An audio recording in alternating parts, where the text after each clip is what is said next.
आज के वीडियो में हम लोग बात करने वाले हैं रूल टू रिस्पॉन्सिबिलिटी से related paragraph B. Video start करने से पहले बता देना चाहता हूं कि जो लोग भी फंक्शन 2 और फंक्शन 3 का ओरल अटेंड्स करने वाले हैं तो उनके लिए फंक्शन 2 और 3 के जो सारे वीडियोस थे वो मैंने सारे अपलोड कर दिए। तो ओरल अटेंड करने से पहले एक बार वीडियोस देख ले तो काफ़ी हेल्पफुल होगा। और अभी मैंने फंक्शन 2 और 3 का ओरल्स अटेंड किया था तो मेरे को तो फंक्शन 2 और 3 जो है वो फर्स्ट अटैम्प्ट में ही मिल गया। बट अभी फंक्शन अगर 1 का बात करें हम लोग तो फंक्शन 1 के जो सारे वीडियोस हैं अभी रेडी नहीं हुआ। जैसे ही फंक्शन 1 के सारे वीडियोस हो जाएंगे वो भी सारा अपलोड कर दूंगा ताकि आप लोग उसे भी देख सकें। अब हम लोग बात करते हैं ये पार्ट ए से रिलेटेड, जो कि पार्ट ए जो है ROR का, जो कि है जनरल रूल्स ऑफ रोड भी जिसे बोलते हैं, या कोलिजन प्रिवेंशन रेगुलेशंस के नाम से जाना जाता है। और ऑफिशियल हम इसे बोलते हैं international convention for the prevention of collision at sea, जो कि 1972 में आया था। अब बात आता है रूल 2 का, जो कि है रिस्पॉन्सिबिलिटी। तो रूल 2 रिस्पॉन्सिबिलिटी पैराग्राफ बी क्या बोलता है? In constructing and complying with these rules due regard shall be had to all dangers of navigation and collisions and to any special circumstances including the limitations of the vessels involved which may make a departure from these rules necessary to avoid immediate dangers.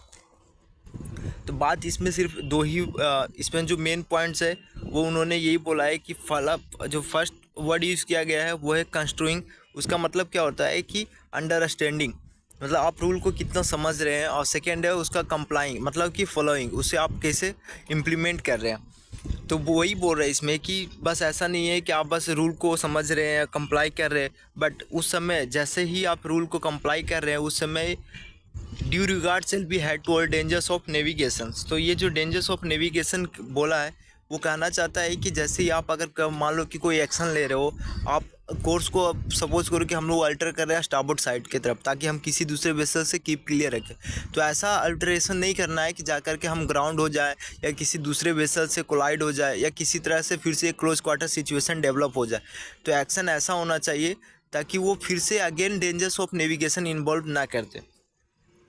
एक point ये बोला। फिर उन्होंने बोला है कि limitations of the vessels, तो उन्हें बोला है क्या स्पेशल सर्कमस्टेंसेस में लिमिटेशंस ऑफ द वेसल्स में कि मान लो अपना ड्राफ्ट क्या है, उस समय वेदर कैसा है और जो वेसल कितना ट्रिम है। तो उन सारे कंडीशन को देखते हुए, जो अपना वेसल्स का स्पीड है उसको देखते हुए हमें क्या करना होता है कि हमें जो एक्शन लेंगे हम लोग वो सफिशिएंट टाइम में हमें लेना है ताकि जो एक्शन जो है वो इफ़ेक्टिव एक्शन हो। अगर सफिशिएंट टाइम में एक्शन लेते हैं तो जो भी एक्शन बनता है वो काफ़ी इफ़ेक्टिव होगा। बट अगर जैसे ही क्लोज क्वार्टर सिचुएशन डेवलप हो गया है कि अबाउट टू कोलिजन होने वाला है, उस समय एक्शन लेने से कोई फ़ायदा नहीं रहता है।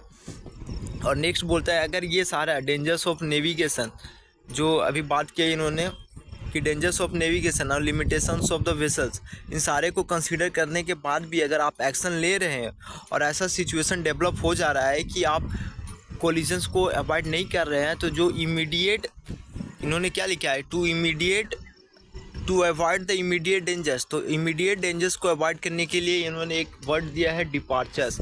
तो बोला है you may make a departure from this rules.